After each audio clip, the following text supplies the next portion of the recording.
Dans ma dernière hashtag Tele Reviews, j'avais mentionné comme quoi AOU, à l'image de Manowar, is worldwide.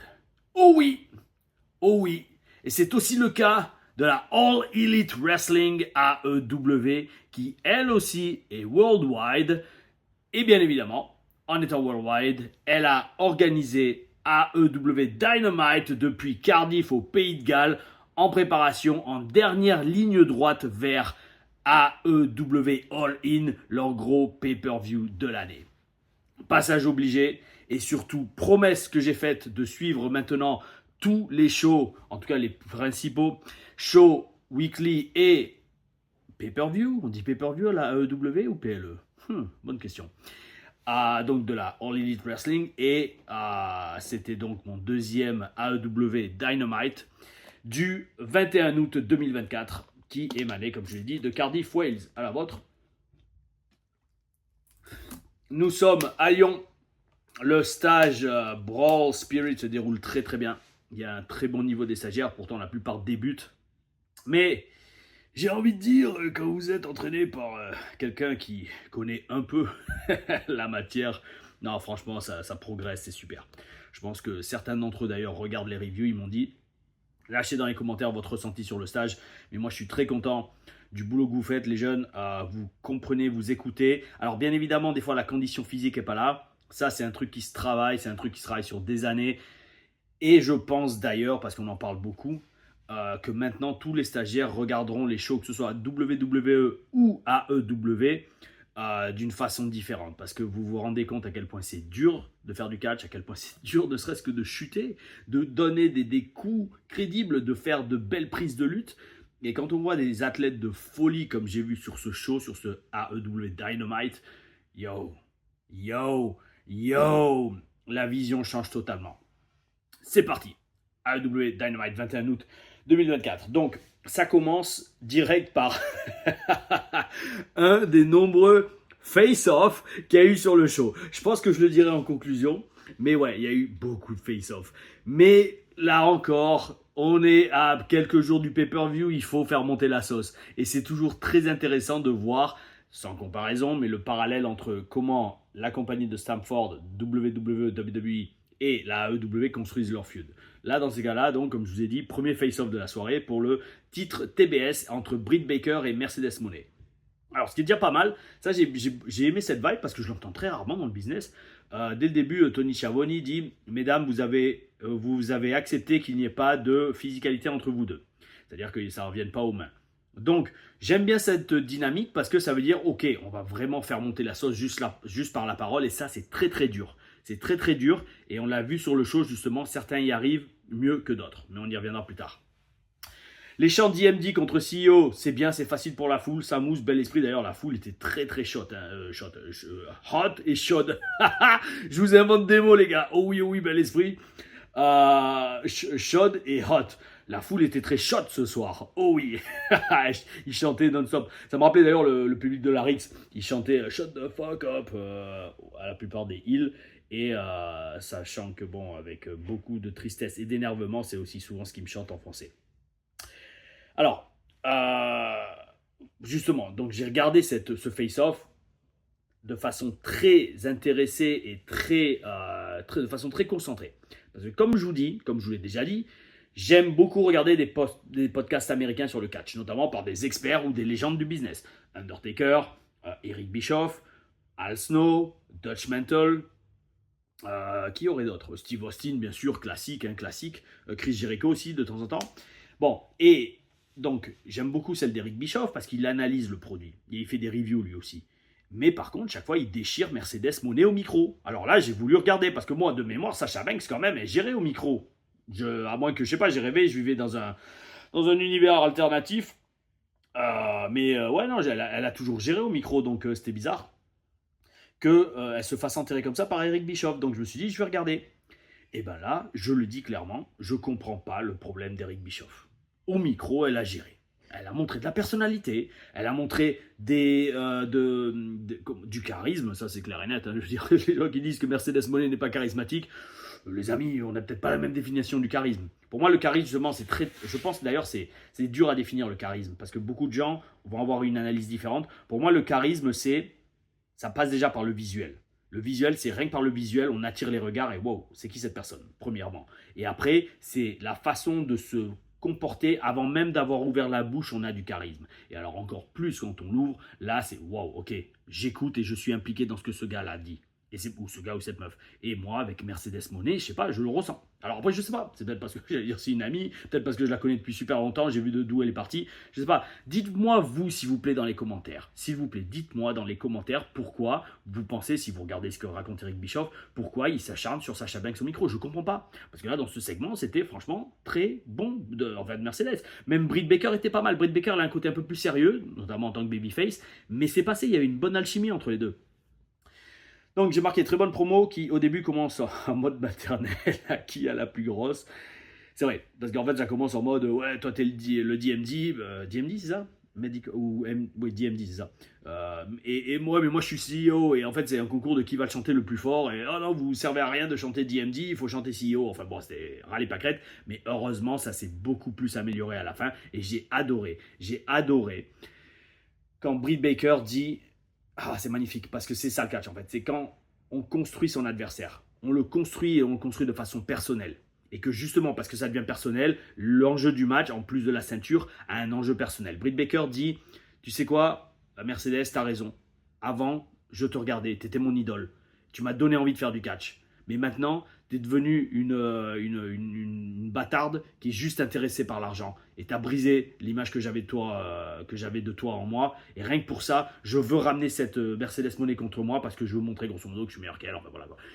Et le truc, c'est qu'on voit que quand elle a dit ces paroles à Mercedes, ça struck home, comme on dit, ça a atteint Mercedes au plus profond de son cœur parce qu'on voyait que tout de suite son visage a changé. Et c'est très important ça. C'est ce que je disais dans ma dernière review, il faut être capable de montrer différentes couches dans sa personnalité, dans ses émotions. Mercedes Moné au début elle se la pète, ouais c'est moi la meilleure, ah fermez là, vous servez à rien les Anglais, c'est moi la CEO, tout ça. Et dès que Britt Baker lui dit, t'es plus que l'ombre de toi-même, t'es juste devenu une meuf qui fait ça pour l'argent, t'as plus aucune passion. La preuve, dans les 4 Four Horsewomen, t'en étais qu'une parmi 4. Et là tout de suite on voit, genre Mercedes, bon là je voyais comme ça, genre au début elle se la pète et dès qu'elle dit ça, elle devient concentrée. Et ça passe par le regard. Et ça, c'est top. Franchement, j'ai kiffé cette promo parce que ça a fait mousser le truc. Et là où respect total à vous, les meufs, c'est que vous rendez un titre secondaire, le titre TBS, une des storylines énormes du show. Et ça, bravo, bravo. C'est comme à l'époque WWF où le titre intercontinental était presque aussi important que le titre du titre mondial, WWF. Respect total. Bravo, on a bien commencé le truc. Et ouais, bon, après, il y a un peu de physicalité à la fin, mais bon, ça, c'est un détail. Non, franchement, c'est une bonne façon de débuter le show. Et surtout, de façon de qualité. Bravo à vous, les amis. Il me tarde de voir le match. On verra à la fin. Je sais pas. Est-ce que je vais faire des pronostics pour All-In? Parce qu'apparemment, donc, il va y avoir collision. Alors, All-In, c'est dimanche, apparemment. Je n'avais pas compris. Moi, je croyais que c'est samedi. Donc, collision va être samedi. Est-ce que, ouais, je vais peut-être avoir le temps de faire un review de collision aussi, ouais. Peut-être je donnerai mes pronostics pour All-In alors après collision. Oh oui, oh oui. Allez, on va le faire. Ouh, motivé les amis, hein, c'est du boulot. Hein. On va se lever à 6h du mat pour mater les shows. Mais c'est pas grave, je le fais pour la chaîne. Oh oui, oh oui, parce qu'encore une fois, toujours retour de ouf. Merci de vous abonner, merci de commenter. C'est kiffant. C'est kiffant parce que... Allez, instant confession. La vibe que j'ai, parce que je partage avec vous, parce que c'est un travail d'équipe, parce qu'à l'époque je faisais pareil sur les forums quand je me lançais dans le catch, c'est que j'allais chez Lens, c'est que j'avais mon Skyblog. Je partageais avec la communauté et avec les internet. D'ailleurs, Ali de Catch Club, demandez-lui, il pourra vous confirmer, même Sturi dans un sens, mais Ali pourra vous confirmer, quand TVD, Tom Van Damme, c'était mon pseudo sur les forums, avait annoncé qu'il allait aller apprendre le catch aux États-Unis et qu'il allait devenir un des meilleurs catcheurs français de la planète. Beaucoup, j'allais dire entre guillemets, pas avaient rionné, mais prenez pas trop au sérieux. 20 ans après, les amis, quand on veut, on peut. Et quand on bosse, on y arrive. Mais il faut bosser. Il ne faut pas attendre que ça tombe dessus. Il faut se motiver. Et si la motivation n'est pas là, il faut se forcer à l'avoir. Et donc, tout ça pour dire, oh oui, oui, premier de la vidéo, Ali pourra vous confirmer que je l'avais annoncé très tôt et que Et donc, en fait, cette chaîne, je ressens vers cette chaîne la même vibe que je ressentais à l'époque vis-à-vis de ma carrière de catch. Ça va prendre du temps, ça va prendre du boulot, mais on va y arriver. Oh oui, oh oui, 100 000 abonnés.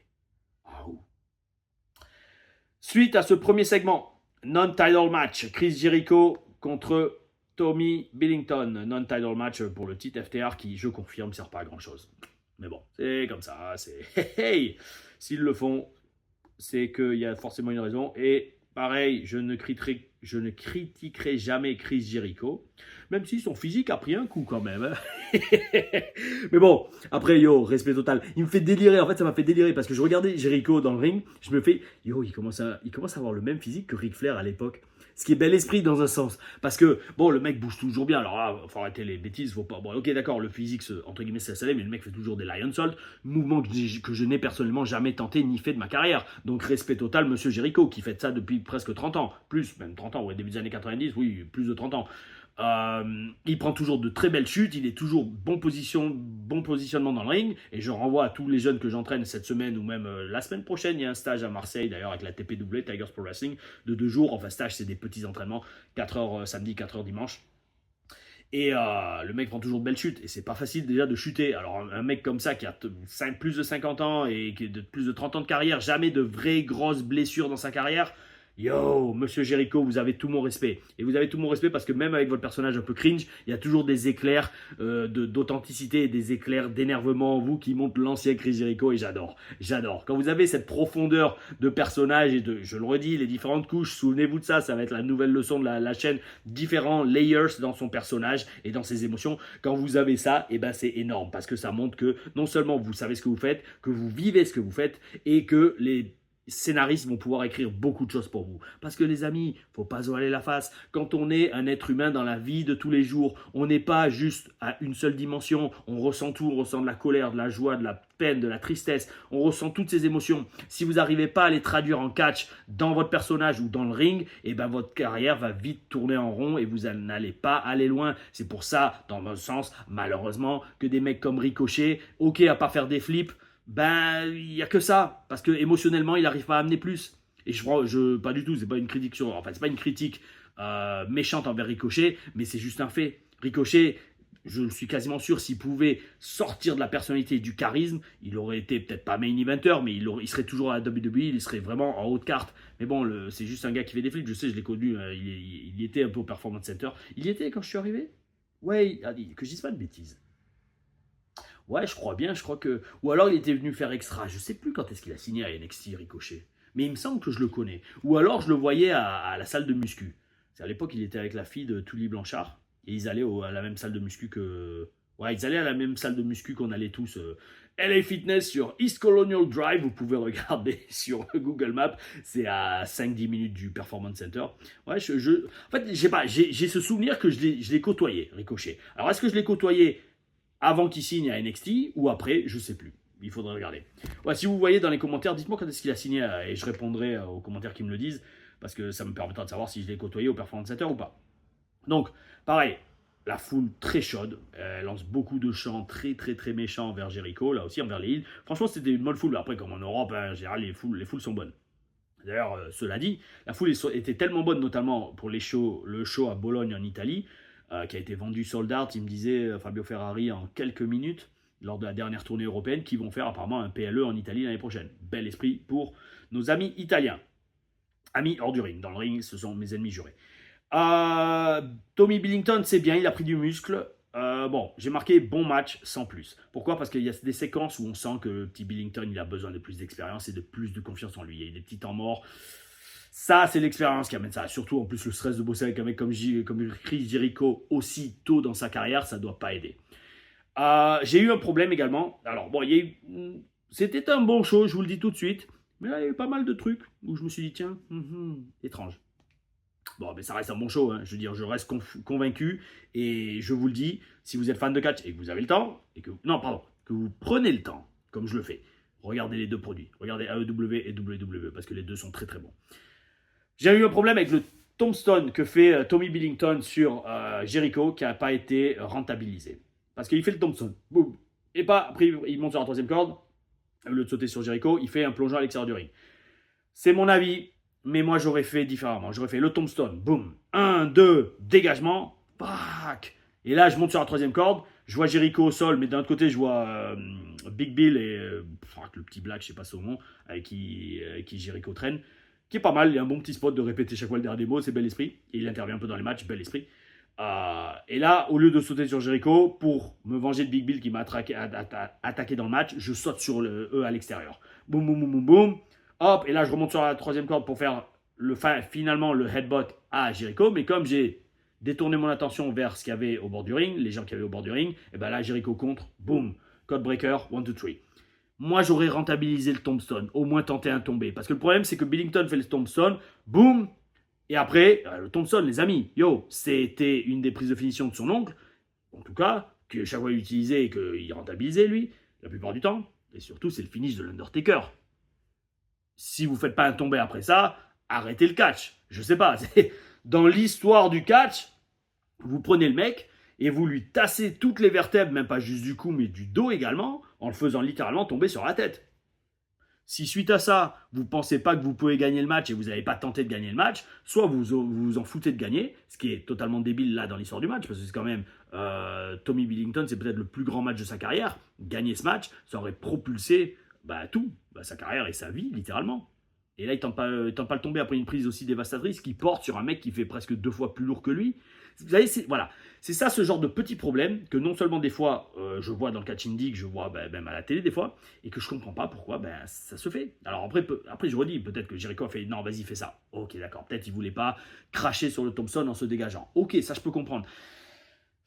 Mais dans l'histoire du match, vu qu'en plus Jericho gagne à la fin, rajoute un dégagement, c'est pas grave. Et puis tu peux toujours contrer le truc en disant oui, bon, c'est Tommy Billington, c'est un gamin de 18 ans, je sais pas quel âge il a, qui pèse 70 kilos tout mouillé, qui a fait le de Thompson, donc forcément c'est moins efficace que si c'est Jericho qui le fait ou Undertaker. Tu peux toujours protéger le truc comme ça, mais tente un tombé. Voilà, bon. Ça restait un bon match. Qui je pense a apporté beaucoup à Tommy Billington, et je redis gros respect à Jericho qui même après toutes ces années sort toujours des matchs très très très acceptables, et surtout tout ce qu'il fait est propre. Oh oui, oui, même si c'est simple. Maître mot de beaucoup de mes entraînements cette semaine, c'était faites simple, mais faites-le bien. Et si vous le faites bien, si ce qui est simple, vous le faites bien, ça va marcher, croyez-moi. Oh oui, oh oui. S'ensuit.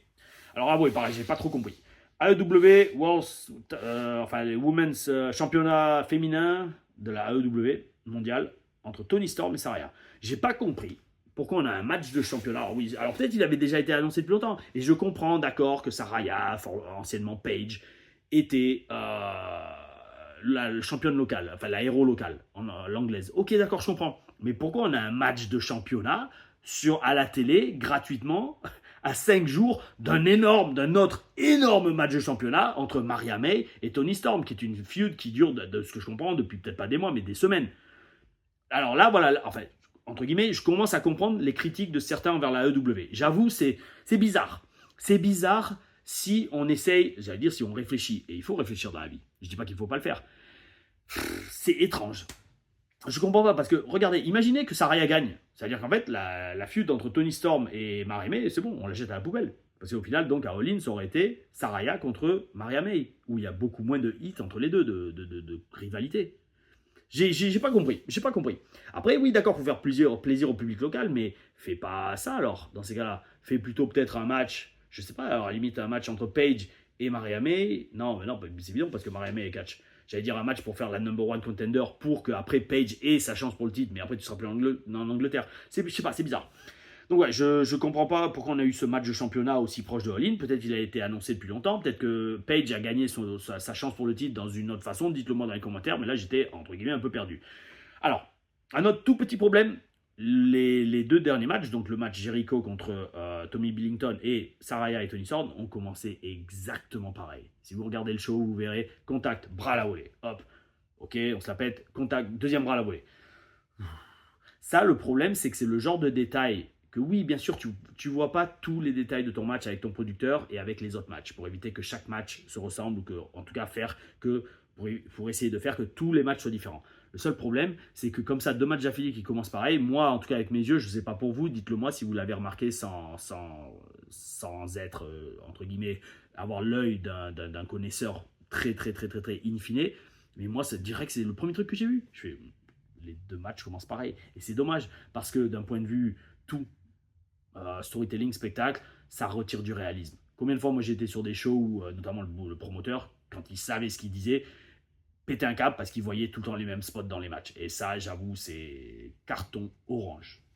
Ça veut dire que non seulement vous ne regardez pas les autres matchs, mais qu'en plus, ouais, c'est que vous êtes dans un sens paresseux. Parce que si vous vraiment vous faites une gymnastique intellectuelle pour essayer de trouver constamment des nouveaux spots ou des nouvelles prises, safe, bien sûr, sans tomber sur la nuque, sur le bord du ring, sur l'éperon, ben en fait, vous faites votre boulot. Et si vous n'y arrivez pas, ou si vous ne le faites pas, c'est que dans un sens, vous devenez paresseux, et ça, c'est pas top. C'est pas top juste pour plein de choses, pour le public, mais pour votre carrière aussi, parce que la paresse, malheureusement, c'est un virus qui se développe très rapidement dans le corps, croyez-moi.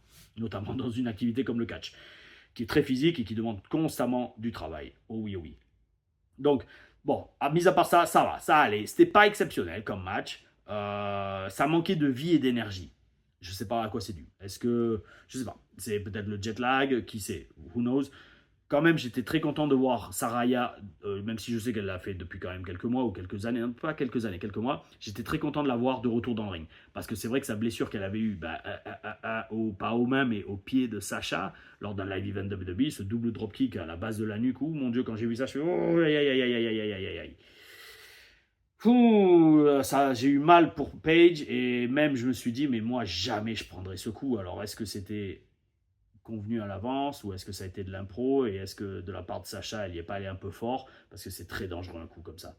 Un coup comme ça, il n'y a aucun moyen de se protéger et waouh, rien que de revisualiser la scène de ce donc double dropkick dans le dos en s'appuyant dans le coin dans la base de la nuque de Paige lors d'un live event WWE qu'il avait mis out pendant des années. Waouh, rien que de revoir ça, j'en ai mal pour elle. Parce que moi, j'ai eu dans ma carrière, j'allais dire des problèmes de coups, oui, qui n'ont jamais, touchant du bois, dégénéré. Mais ouais, c'est tout ce qui est cou, c'est ultra sensible. Parce qu'en fait, en catch, si vous avez mal au cou, vous êtes très vite très limité. Vous pouvez plus chuter. C'est la galère. Donc j'étais content d'avoir de retour Paige dans le ring. Et donc voilà, ça va, bon match sans plus. Tony Storm conserve. Pareil, là aussi, comme je disais, donc heureusement, logique, parce que bon, sinon le match de ce week-end à All-In est complètement foutu. Attaque de Maria May, on s'y attendait, classique pour faire avancer la storyline, donc c'est Maria May a attaqué Tony Storm après le match. C'est classique, mais c'est nécessaire. Il faut entretenir la violence entre les deux. Et plutôt que de faire un énième passage au micro, parce qu'on en a eu beaucoup dans ce show, et ben c'était une solution classique, mais nécessaire. Alors, on arrive à un gros morceau du show où ils ont eu un bon 20 minutes. Très bel esprit, les promos de 20 minutes. Et là, il y a beaucoup à dire, mes amis. Promo entre MJF et Will Ospreay. Beaucoup de gens me disaient, Tom, il me tarde que tu vois MJF à l'action. Eh bien, mes amis, en effet, je n'ai pas été déçu. Et j'ai vraiment tout analysé dans cette promo. Et il y a énormément à dire. Commençons. Ospreay est vraiment pas mal. Au micro, enfin, au début. Après, il est parti en live. Il m'a perdu complètement. Et je vais vous dire pourquoi. Je mets pas en question ce qu'il fait dans le ring.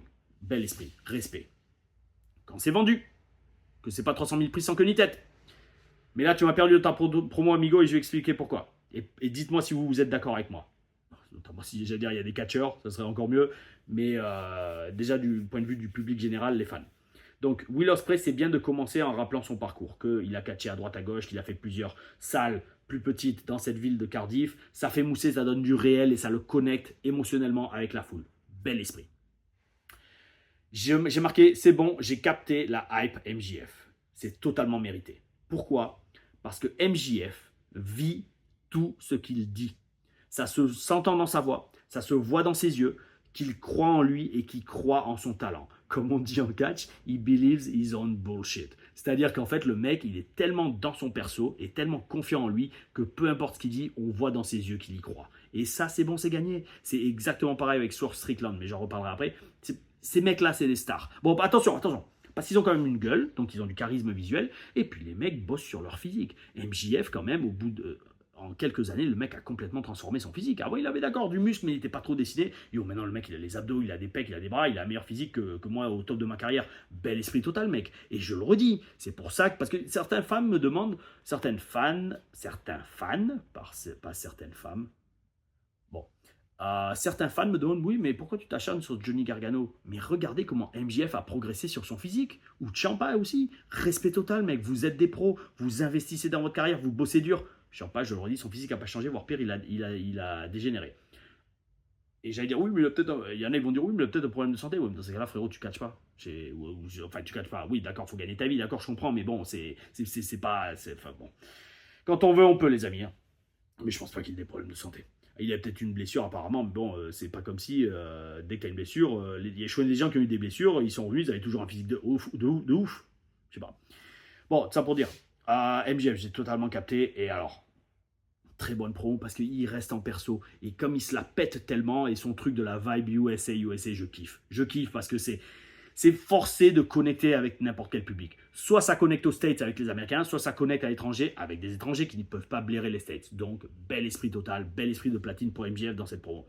Alors, dès que Will Ospreay a repris la parole, là, mes amis, c'est parti en live total, en tout cas du côté de Will Ospreay. Pourquoi? Moi, il m'a perdu et il a dit que de la MERDE. Pourquoi? Parce qu'il a, grosso modo, il a commencé à se moquer des prises de catch classiques. Grosso modo, il a commencé à dire, grosso modo, un résumé de sa promo, c'est... Moi, on m'avait vendu MJF comme le meilleur catcheur du monde. En plus, à l'époque, tu étais champion AEW. Ben là, je me branche sur un pay-per-view AEW. Et là, qu'est-ce que je vois? Je vois des doubles clothesline. C'est naze. Je ne sais pas si on lui a scripté cette promo, mais pour moi, c'est un manque flagrant de connaissance du business. Et c'est de la MERDE de petits fans d'Internet qui comprennent rien au catch. C'est comme si à l'époque de WrestleMania 3, on va faire une comparaison, parce que, en fait, si vous n'êtes pas catcheur, c'est dur pour vous de comprendre ça, en fait. On va faire une comparaison avec WrestleMania 3. C'est comme si à WrestleMania 3, on a donc le main event qui ramène énormément d'argent, Hogan contre André le Géant, qui fait rêver des millions de gens à travers toute la planète, et notamment aux États-Unis, et des dizaines de milliers de personnes dans la salle même du show. Et à part ça, on a le match de la soirée qui est Randy Savage contre Ricky Steamboat. Ok, cool. Ben, c'est comme si la semaine d'après, aux enregistrements télé, tu avais Savage qui était arrivé au micro en tant que champion intercontinental. Je crois que Savage, il le garde. Non, il le perd contre Ricky Steamboat. Bon, peu importe, on va dire Savage. Parce que je suis plus fan de Randy Savage. Oh oui. Je sais pas si ça peut se voir sur mon look. Oh oui. C'est comme si Randy Savage était apparu à l'émission suivante la semaine d'après en disant « J'ai peut-être perdu mon titre intercontinental, mais en attendant, moi j'ai fait plus qu'un seul body slam dans le match. » Dans mon match. Sous-entendu que Hogan et André, ben, ils n'avaient rien fait. C'est complètement pourri en fait. C'est complètement pourri parce que ça montre qu'en fait, tu peux uniquement briller avec tous les saltos arrière que tu fais. Et ça, frérot, si tu penses que, enfin, si tu catches comme ça, si tu bases comme ça sur ta carrière, ben, tu n'iras pas loin. Parce que le jour où tu ne pourras plus faire tous ces saltos à cause de blessures ou à cause de ton âge, ben ta carrière elle est finie. Et tu montreras en fait que ta carrière de catch c'était uniquement parce que tu faisais des saltos arrière. Et c'est bon, après attention, si c'est ton choix frérot, vas-y fonce. Mais les plus grands catcheurs du monde, les plus grands acteurs d'Hollywood ne se basent pas juste sur le fait qu'ils peuvent faire un grand écart. Par exemple, regardez Jean-Claude Van Damme, au bout d'un moment, il a commencé à essayer de travailler son jeu d'acteur, c'est peut-être pas le meilleur acteur du monde, mais il a été obligé de changer. Parce que si le mec il s'est peut-être dit, je veux pas être connu juste pour faire le grand écart. Pareil pour Stallone. Ou même Schwarzenegger. Schwarzenegger il était connu pour son physique. Au bout d'un moment, il a commencé à travailler son jeu d'acting. Et plus il devenait célèbre, plus il faisait des rôles différents qu'on le voyait juste torse nu à défoncer des gens. True Lies, c'était quoi quand il jouait avec Danny DeVito, les jumeaux. Bon, c'était de la comédie, mais c'était quand même très divertissant et très bien fait. Donc tout ça pour dire, Ospreay m'a perdu là. Il m'a perdu parce qu'il a commencé à se la péter en mode fan d'internet. Oh mais moi je suis meilleur que toi parce que je peux faire 3 saltos arrière d'un seul coup. Mais gros, on s'en fout, c'est pas ça le catch. C'est pas ça le catch. Le catch, c'est gagner son match. C'est pas faire de la gym. J'allais dire j'allais dire un gros mot. Moi, je vais pas dire un gros mot à quand même un mec qui a la carrière qu'il a, mais... C'est dommage. C'est dommage parce que moi, il m'a perdu. Et heureusement, j'ai marqué BORDEL, je kiffe MJF. Parce que lui, alors non seulement, il a jamais mentionné un truc comme ça. Lui, il est resté en mode catch. Il est resté en mode personnage. Il n'a pas commencé à dire...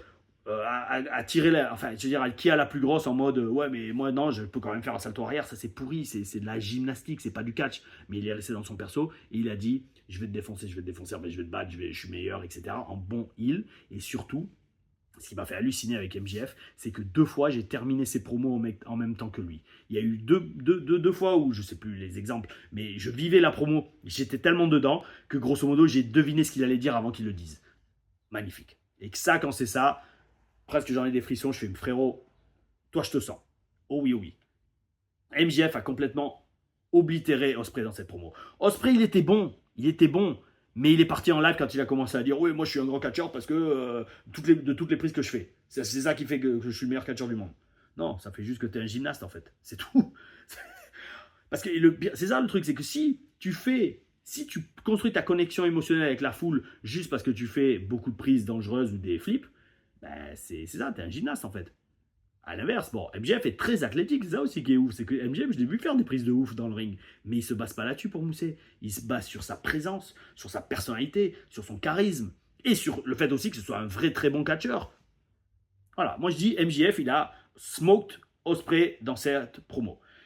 Ça se termine en baston, en physicalité. Alors ça, par contre, oui, j'ai bien aimé que ça redevienne un peu, parce que pareil, MJF, en très bon, il est dans l'histoire qu'il raconte, commence à vanner Ospreay sur sa femme et sur son fils adoptif. Et là, c'est énorme, il fait monter la sauce, tellement la sauce que Ospreay demande à Schiavone combien c'est l'amende si je le frappe, parce que là, il m'a trop gavé. Schiavone lui fait, ouais, l'amende, elle est de 100 000 livres. Et là, Ospreay, en tant que babyface, il ne peut pas faire marche arrière. C'est ce que je vous dis. Bonne construction de personnage. Il ne peut pas faire marche arrière. Bon, 100 000 balles, c'est pas grave, il m'a tellement gavé, ça les vaut. Et là, boum, il commence à frapper MJF, bel esprit. Parce que là, on est rentré dans la dynamique strong babyface contre heel très très fort. Bel esprit, mais voilà, moi, il y a eu ce passage où Ospreay s'est exposé en montrant qu'en fait, au final, ouais, c'est ça, c'est juste un jumping bean. Et c'est dommage, parce que le mec, il a de la personnalité. Mais bon, vous savez, c'est ça, en fait. C'est un des trucs, je l'avais dit, je crois, dans une review. Ouais, je crois. J'avais dit que Cesaro, qui d'ailleurs qui a eu un match juste après, magnifique, ça suit, c'est une magnifique transition. Okada contre Castagnoli pour le titre continental, pas intercontinental. Cesaro, Claudio m'avait dit un jour, d'ailleurs une autre anecdote, très rapide, Claudio avait été sur le tout premier show de catch que j'avais vu en live, qui était en mai 2004 à Rethel, c'était Révolution 1 de la ICWA. Il était en équipe avec Ares, il faisait Swiss Money Holding contre les frères Van Koendert, qui sont une équipe de 2 frères néerlandais. Tout ça pour dire. Moi, tout de suite, j'avais vu Claudio à l'époque, et je lui avais dit d'ailleurs, il avait des cheveux, il était beaucoup plus mince, mais je l'avais vu sortir de son entrée, de l'entrée des catcheurs, et j'ai vu sur son visage en 2004, ce mec-là, il a quelque chose, il va aller loin. Et j'étais que fan à l'époque. C'est un truc de fou. Et ça, je le dis un jour à NXT. Je le fais, tu sais, je t'avais vu à ce show, il s'en souvenait de ce show. Et je t'avais vu, et ben, ce jour-là, j'ai vu que tu avais quelque chose et que tu allais percer, que tu allais mousser. Bel esprit. Il m'a dit, merci, super gars, Claudio. Et Claudio, donc, m'avait dit que ce business, c'est un marathon, c'est pas un sprint. Et que, oui, vous allez peut-être mousser rapidement, mais si sur la longueur, vous n'avez pas des bonnes bases et vous comprenez pas trop c'est quoi le business, vous allez être exposé, pas rapidement, mais vous allez être exposé. Et c'est à mon avis, c'est ce qui est arrivé avec Ospreay et MJF. Ospreay a montré qu'au final, à part les flips, ok, il a de la personnalité, ok, il a un physique, il a une gueule maintenant, mais après, niveau promo, niveau personnage, il n'y a pas grand-chose derrière au final. C'est juste le mec qui fait, ouais, c'est moi le meilleur parce que je fais le plus de flips dans mes matchs, ou je fais les prises les plus dangereuses. Non, frérot, c'est pas ça le catch. Enfin, c'est pas ça. Pour moi, c'est pas ça. Il faut ramener plus. Il faut expliquer pourquoi tu es le meilleur, autre que parce que tu fais dans le ring. Parce que dans ces cas-là, si demain, il y en a un qui arrive et qui fait mieux que toi, et ça arrive tout le temps, hein, ça arrive tout le temps, ne serait-ce que par la jeunesse des catcheurs qui arrivent, ou le côté athlétique, ou le physique, peu importe, ça arrivera tout le temps. Vous allez dire, en fait, c'est fini ta galère. Moi, je dis pas je suis le meilleur par rapport à ce que je fais dans le ring, je suis le meilleur parce que je suis Tom Larifa. Et Tom Larifa, il n'y en aura pas deux. Comprenez comment le catch marche. Et MJF, c'est exactement ce qu'il dit. Hein. C'est exactement ce qu'il dit. Hein. Il dit, je suis meilleur que toi parce que je suis MJF. Et parce que je suis américain aussi, bel esprit. Mais voilà. C'est pas compliqué, BORDEL, DE, MRDE, le catch. Ça sort tout seul. Ouais, franchement, limite, ça mériterait un t-shirt. B.O.BORDEL, DE, MRDE. AEW Continental Match, Kazuchika Okada contre Claudio Castagnoli. Alors là, énorme match. Bel esprit match de pay-per-view. Alors pareil, j'ai pas compris pourquoi le match n'est pas à all-in. Expliquez-moi les amis. Peut-être pour faire mousser Dynamite à Cardiff. Ok, d'accord, je comprends. Mais ouais, pourquoi le match n'est pas à all-in? Je n'ai pas compris. Parce que gros match entre deux énormes catcheurs. Okada, j'avoue, bel esprit. Schiavone ou Taz a mentionné que, ou alors Excalibur avec son masque a mentionné que quand même Okada est 6'3, 6'4, ce qui fait un bon mètre 90, 95. Bel esprit pour un japonais. En général, les japonais sont assez short en taille. Hein. Bel esprit, un vrai poids lourd. Castagnoli fait facile de mettre 2 officiel. Donc, Okada, énorme. Et j'ai vraiment kiffé niveau personnalité. C'est la première fois vraiment que je le voyais en action, encore plus sur le produit américain. J'ai kiffé. Et alors, là aussi, analysons, mes amis, analysons comme seul on le fait sur la chaîne. Analysons. Okada, excellent catcheur. Et en effet, j'ai vu que donc récemment, il a signé à la AEW plutôt que la WWE qui était intéressé en lui. Okada mousse autant à la AEW parce que le public de la AEW est très ouvert à ce qui se passe en dehors de la AEW. C'est-à-dire que ils savent que le mec vient de la New Japan, ils savent que je me retiens de roter. Maintenant, je me pose même des questions parce que comme je bois mon sœur mélangé à l'eau, on a envie de roter. Dites-le moi. Ouais, je vais attendre vos commentaires. On va voir. Dites-le moi, ça vous dérange que je rote dans mes promos. Pour l'instant, que roter. Hein. Ah non, il n'était pas assez fort. Bref, si ça vous dérange que je rentre dans les commentaires, dites-le moi. Si vous dites balestec, oh oui, bel esprit, mais je vais me lâcher, ça va être un truc de fou. On va essayer de faire les rôles les plus longs possible. Ça aussi, je pense pas qu'il y ait beaucoup de youtubeurs qui le fassent. Balestec, on est authentique, on a le bel esprit. Oh oui, ah ou. Tout ça pour dire. Donc, le public AEW est très ouvert à ce qui se passe en dehors de la AEW. Ce qui fait que tout le monde sait que Okada, c'est une immense star qui est super douée niveau catch. Maintenant, Okada, par exemple, se fait signer à la WWE et débute à Raw. La vibe va être différente. Alors, ok, maintenant sous l'ère Triple H, c'est totalement différent. Ils gardent leur nom de catcheur indie, etc. Très bel esprit. Là, on est d'accord. Mais quand même, le public WWE, il y a une partie de fans d'Internet qui savent ce qui se passe en dehors de la WWE et il y a une autre grosse partie du public qui n'est pas du tout connectée avec ce qui se passe dans le monde du catch. C'est ça qu'il faut comprendre niveau WWE. Donc, je pense qu'ils auraient quand même besoin de faire un package pour vraiment faire comprendre à 100% de leur public qui est vraiment Okada. Et le problème, c'est que comme une moitié du public ne le connaît pas, est-ce que le public va accrocher autant ? Très grande question. Et c'est pour ça que je suis très curieux, si les rumeurs sont vraies, qu'apparemment Pentagon Junior s'est fait signer à la WWE, je suis très curieux de voir comment ils vont l'amener, le faire débuter et le construire. Parce que tu es obligé de le reconstruire. Tu peux pas te baser uniquement sur ce qu'il a fait sur les Indies, même si le mec est super connu, pour le faire débuter à la WWE, pour les raisons que je vous ai dit, qu'une bonne moitié, voire les 2/3 du public WWE ne sait rien de ce qui se passe en dehors de la WWE, parce que ce sont des familles qui suivent ça avec leurs enfants, c'est pas des gars qui sont sur Internet, sur les claviers, à suivre et à regarder tout comme vous le faites, ou que moi aussi maintenant je le fais pour les reviews. Vous comprenez le truc? Et c'est pour ça que je me suis posé la question. Et donc, bon, le match était top, hein, franchement, un truc de ouf. Claudio Castagnoli, mec, je redis, respect total. Ok, le mec a pas le charisme le plus légendaire du business, mais il cartonne tellement dans tout le reste. Bel esprit. J'en reparlerai, je pense, dans #Taylor Stories quand je parlerai de mon entraînement chez Lens en détail.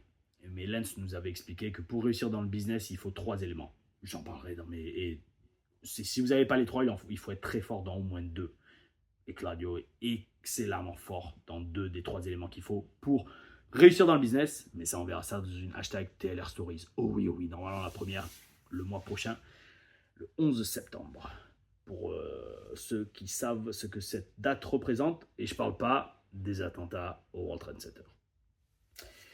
Ouh, loulou, ouais, magnifique match. Alors, magnifique match, encore plus, qui se termine en time limit draw. Alors, ok, la semaine dernière, à Collision, on a vu ça aussi, mais c'est pas grave, c'est du catch. Est-ce que, dans les storylines, mais est-ce que quand vous regardez un match de foot, vous allez, entre guillemets, vous plaindre que 2 fois d'affilée, dans les matchs que vous regardez, ça se termine à 0-0, un partout, égalité? Non, c'est comme ça. C'est-à-dire c'est censé être vraiment un sport. Et un sport, ça arrive qu'on arrive à la fin du temps légal et que il n'y ait pas de gagnant. Et j'ai vraiment kiffé. Parce qu'on a senti la déception des fans. C'était énorme. Bel esprit. Superbe match en majuscule. S'ensuit un 6-man tag match avec FTR et Darby contre le Bucks et Perry. Alors si vous savez ce que représente FTR, s'il vous plaît, dites-le moi. Parce qu'en fait, il y a 2 solutions. Soit dans tous les cas, je pense que c'est un clin d'œil avec à leur ancien nom de Revival, mais le F peut signifier 2 choses. Soit il signifie fuck, soit il signifie forever. Est-ce qu'ils ont fait exprès de faire ça pour jouer sur la nuance entre les deux et c'est au public ou à la personne qui lit le nom FTR de choisir? Je ne sais pas. S'il vous plaît, dites-moi dans les commentaires si vous savez ce que officiellement FTR représente. Bon, Darby Allin est incroyable. Toutes ses offenses sont uniques, sa façon de chuter, bel esprit, mec. Je sais que c'est pas forcément le meilleur catcheur du monde parce que justement il saute dans tous les sens et il met son corps en jeu, mais ça faut respecter. Faut respecter parce qu'en attendant tout ce qu'il fait quand même c'est propre, bel esprit. Moi, Darby Allin, c'était peut-être pas mon catcheur préféré, mais je respecte les sacrifices qu'il fait pour sa carrière et pour le public. Franchement, très bon match, plein d'actions. Et de l'action, j'allais dire oui, ça partait dans tous les sens, mais pareil, ça restait vendu. Quand le mec se prenait une grosse prise, il restait au sol. Et derrière, ça suivait avec autre chose. Franchement, bon match, qui était pas mal pour, entre guillemets, terminer le show avant le segment final. Et, alors, comme je l'ai dit beaucoup, mais maintenant je commence à m'habituer, donc je vais peut-être arrêter de le remarquer, de le dire dans mes reviews, parce que ça fait 3 fois déjà que je le fais. Mais c'est vrai que pour moi, c'est bizarre de ne pas respecter les relais. Genre, des fois, il y a le mec qui n'est pas légal, il rentre, il fait une prise à 2 sur le mec légal pour ensuite passer le relais et que l'autre rentre et qu'il fasse un truc. Mon cerveau a du mal à ça. Mais, encore une fois, c'est la AEW. S'ils choisissent de faire comme ça, les gars, allez-y parce que votre produit est très bon. Je pense qu'il y a de l'argent en jeu. Je pense que les mecs gagnent très bien leur vie, notamment les top stars à AEW. Oh oui, oh oui. Ça donne envie. Victoire de Darby Allin pour le Build Strong avant son match avec Perry. Franchement, bel esprit. Et après, il y a les Acclaim qui arrivent, qui font une promo là aussi. Bonne intensité, très grosse connexion avec la foule. J'ai remarqué donc maintenant, oui, dans Acclaim, donc celui qui est meilleur in-ring parle moins au micro. Sûrement parce qu'il est moins bon que l'autre qui rappe bien. Je ne sais pas les prénoms, les noms des gars. Mais celui qui parle très bien au micro, qui est un peu le road dog de la team niveau micro, est un peu plus limité dans le ring. Sauf même si Road Dogg était très bon lui dans le ring à l'époque. Mais ce mec-là, dans les Acclaim, je pense que c'est vraiment la mouthpiece de l'équipe et l'autre fait le plus le catch. Mais c'est pas grave, c'est une très très bonne dynamique. Il connecte très bien avec la foule. Bel esprit, les gars, vous gérez. Et bien sûr, bien évidemment, quand même, il faut le dire, respect total. Billy Gunn est absolument gigantesque. Alors, je ne sais pas ce qu'il prend, je ne sais pas ce qu'il mange, je ne sais pas ce qu'il boit. Mais peu importe ce que ces mecs, on n'a pas un physique comme ça en glandant, croyez-moi. Hein. Ouh là là, le mec il doit s'entraîner, de toute façon c'est même pas il doit, on le voit dans ses stories, il s'entraîne comme un animal. Et ben bel esprit parce que le gars il a presque 60 ans, voire 60 ans passés, il a un physique top. Respect total, coach Billy Gunn. D'ailleurs quand je le vois je l'appelle coach. Dernier segment promo entre Swerve Strickland et Bryan Danielson, Final Face-Off. Alors comme j'ai dit, troisième face-off de la soirée. Ouais, j'avoue, allez. Si on critique, on va dire c'est répétitif, manque de créativité. Oui, oui, sur papier. Mais quand les promos passent et que ça marche, bof. On est à une semaine de all-in, il faut faire mousser la sauce. Alors WWE, ils auraient fait ça différemment sûrement. Par exemple, pour un des 3 face-off, ils auraient fait un clip vidéo. Ça oui, ils auraient fait un clip vidéo avec, comme ils ont fait pour Cody Rhodes contre Solo Sikoa avant SummerSlam, ou Nia Jax contre Bayley. Ouais voilà, ils auraient fait un petit clip vidéo au lieu de faire 3 face-off. AEW, peut-être pris par le temps, peut-être pour donner au public anglais la présence physique des catcheurs et de ses stars en chair et en os. Je pense que c'est ça aussi la raison principale. Ils ont fait comme ça. Mais non, en attendant, ce face-off était top. Là aussi, ça a fait monter la sauce. Swerve Strickland a une grosse présence de star. Ce mec, c'est une star. Il le voit et comme MJF, on le voit dans son regard qu'il le sait et qu'il y croit. Bel esprit. Daniel Bryan, magnifique, magnifique promo. Alors, j'en ai presque eu la larme à l'œil. Pourquoi? Parce que quand il dit qu'il va laisser son âme dans le ring, c'est ce que dit un vrai catcheur professionnel. Un vrai catcheur professionnel, il laisse tout ce qu'il a dans le ring. Et rien qu'en disant ça, le mec a rendu la promo personnelle. C'était énorme. C'était énorme. Bon, il y a juste eu le petit fuck-up à la fin avec la musique de Swerve qui commence alors que Bryan n'a pas encore fini sa promo. C'est dommage, c'est vraiment dommage, ça fait pas pro. Alors est-ce que c'est un des trucs aussi, une des raisons qui font que tout le monde chie sur la AEW en disant ouais c'est des pourris, ils sont pas professionnels. J'avoue, ça serait jamais arrivé à la WWE. Mais là encore, c'est bon. Enfin, je veux dire, c'est pas parce que ça se passe que ça retire tout l'excellent qu'il y a eu du show. C'est ça ce que je vous dis. Moi, des fois, je m'acharne sur certaines personnes ou sur certains points, mais je reste quand même un tant soit peu, je ne vais pas dire objectif, c'est pas le terme, mais fair. Et quand il y a plus de bons que de mauvais, ben, je me concentre sur le bon plutôt que défoncer le mauvais. Par contre, quand il n'y a que du mauvais, là oui, ou quasiment que du mauvais, là stop. Faut arrêter les CO2NERIES. Mais franchement, non, j'ai kiffé cette promo. Et je vous dis, rien qu'en en reparlant, j'ai été émotionnel parce que j'ai vraiment senti non seulement tout ce que disait Bryan Danielson, mais surtout le mec, enfin les deux ont rendu cette feud, pas juste la promo, le segment, mais cette feud absolument exceptionnelle. Et on m'avait posé la question, quel match j'attends c'est un des stagiaires hier qui m'a demandé ou avant-hier, quel match j'attends le plus à All-In, et ben moi c'est celui-là. Alors attention, tous les matchs vont être bons, et justement je vais en parler dans les pronostics et tout, mais pour moi c'est ce match-là, Swerve et Danielson. Et c'est ça qui est magnifique, c'est de voir autant de hits et d'animosité personnelle, parce que là c'est devenu personnel entre Strickland et Danielson, qu'on oublie presque que le titre AEW est en jeu. Et ça, les gars, quand vous y arrivez, c'est magnifique. Parce que très souvent, on le voit en ce moment d'ailleurs à la WWE, et c'est pas pour comparer, mais je vous le dis, on est obligé quand même. C'est intellectuellement impossible de ne pas comparer, surtout quand on regarde les deux. La WWE, par exemple, dernièrement, les deux titres mondiaux, c'est vraiment juste pour le titre. Alors oui, entre Orton et Gontran, j'ai vu aussi, il y a eu, mais je préfère Gauthier quand même, c'est plus français. Oh, Gontran aussi, mais Gunther, Gontran, ouais, bof, Gauthier. Entre Gauthier et Randy Orton, René Orton, on m'a dit. Non, moi, c'est un peu tiré par les cheveux, on va voir. On y reviendra quand on fera la review peut-être de SmackDown ou Next Week de Raw, on verra. Mais dans tous les cas, entre par exemple Orton et Gauthier ou Cody Rhodes et Kevin Owens, ça reste juste centré autour du titre. Il n'y a rien de vraiment personnel. Là, c'est complètement l'inverse. C'est limite, il y a tellement de haine entre les deux avec la carrière de Danielson en jeu et Swerve qui dit « Je vais te faire arrêter le catch devant ta fille et je vais te blesser devant les yeux de ta fille ». C'est tellement intense, on est tellement impliqué dedans. Et Danielson, lui, en fait, Danielson, c'est limite gagner le titre dans un sens, il s'en fout. C'est pour garder sa carrière. Et comme il l'a dit, ça fait 20-25 ans qu'il donne tout ce qu'il a dans le ring mondialement.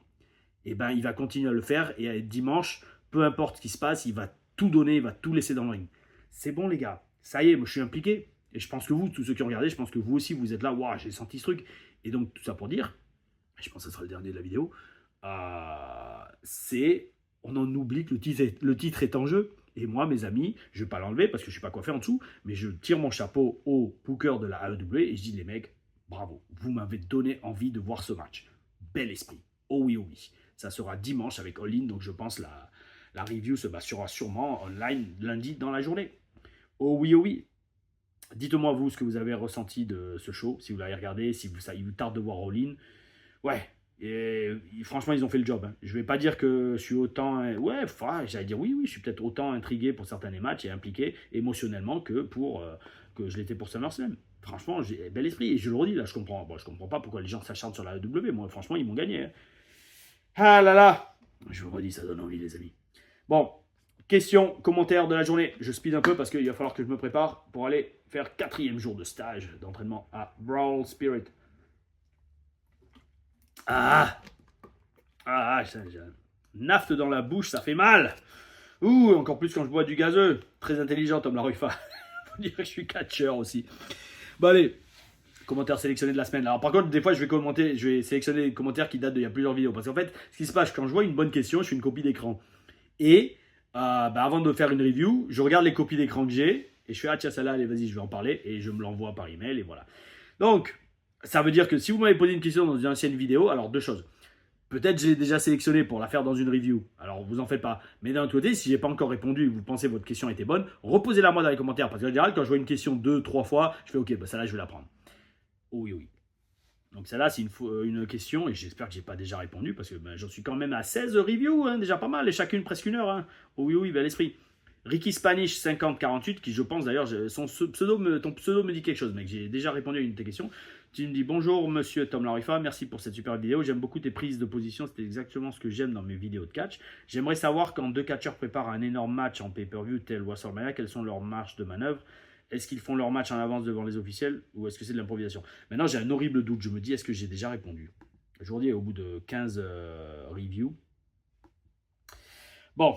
On va faire, franchement, si j'ai déjà répondu, je suis désolé. Je le ferai parce que j'en sélectionnerai une autre pour la review de SmackDown, qui normalement sera la samedi. Je vais me démerder pour la poster avant de prendre la route pour aller catcher en Suisse, parce que le Wi-Fi est bon ici. Mais ouais, allez, c'est pas grave, on fait comme si j'ai pas répondu, et le pire, ça serait que les deux réponses soient différentes. Mais en fait, pourquoi je l'ai pris celle-là, pourquoi je l'ai sélectionné dans mon téléphone de copie d'écran, c'est que, en fait, donc, comme on se dirige vers All-In avec de gros matchs de pay-per-view, En fait, la réponse, je te redis, ça dépend. Mais oui, je suis quasiment sûr maintenant d'y avoir répondu. C'est pas grave. Oh oui, bel esprit, improvisation totale avec Tom Larifa. Et surtout, c'est direct et authentique. Bref, ça dépend des catcheurs et ça dépend des situations. Dans le sens que, là, par exemple, je vais prendre l'exemple de All-In. Si c'est des vrais pros, comme Danielson, etc., alors, je ne vais pas dire qu'ils vont improviser le match lors du pay-per-view, mais ils ne vont pas le préparer plusieurs mois à l'avance. D'un autre côté, quand j'étais à NXT, certains jeunes catcheurs ou jeunes catcheuses préparaient leur match des semaines à l'avance. Et pourquoi aussi j'ai sélectionné, et genre, ils restaient au Performance Center le soir pour bosser sur leur match. Et pourquoi j'ai sélectionné cette question? C'est parce que, justement, dans une de mes TLR Stories, j'expliquerai comment s'était passé la genèse et l'existence de mon match à TakeOver Fatal 4-Way, qui est, pour l'instant, touchons du bois pour que ça se refasse à nouveau, mais qui était la seule fois de l'histoire où un catcheur français a catché à TakeOver. Une sorte de PLE de la WWE. Oh oui, oui. Les amis, je le redis, désolé si j'ai déjà répondu à cette question. Désolé parce que c'est la première qui m'est venue. Je me dis, tiens, elle est pas mal, je vais la prendre. 15 reviews, 15-16 reviews. La chaîne marche du feu de Dieu. Oh oui, merci à vous, c'est grâce à vous. Encore une fois, participez, partagez, faites tourner les reviews, faites tourner la chaîne, parlez autour de vous, tu fais, oh, t'as pas regardé, enfin si ça vous plaît bien sûr, et si vous êtes d'accord, t'as vu Tom, il fait des reviews de show, c'est super et tout, il analyse ça, il donne des secrets du business, il change ma vision du business, oh oui, c'est le but, mais toujours dans le bel esprit, toujours à l'ancienne, toujours dans le respect et dans l'ouverture d'esprit, parce que quand on a l'esprit ouvert, on a le bel esprit. Allez, merci à vous, je pars me préparer pour 4e journée d'entraînement. Oh oui. Ouah, ouais, ça va être la miniature du show, peut-être celle-là. Ou alors une où je fais. J'ai kiffé, je l'ai posté sur Instagram.